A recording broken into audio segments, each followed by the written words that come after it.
સોના મંદિર થવા જાય હો ધીરે એ તુની જો તમારી વેલાવાલમ ઘેરે કંદાળાની જો તારી વેલાવાલમ ઘેરે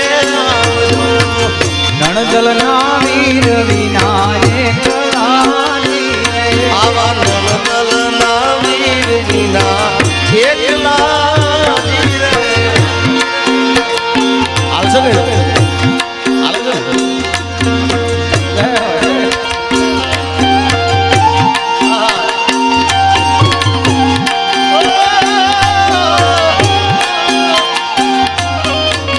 અમારા જીગાભાઈને જળિયાવીર દાદાની એવી કૃપા છે કે આમ એમને તમારી સાથે બોલતા ત્યારે બેઠેલો લાગે પણ જ્યારે ગાવા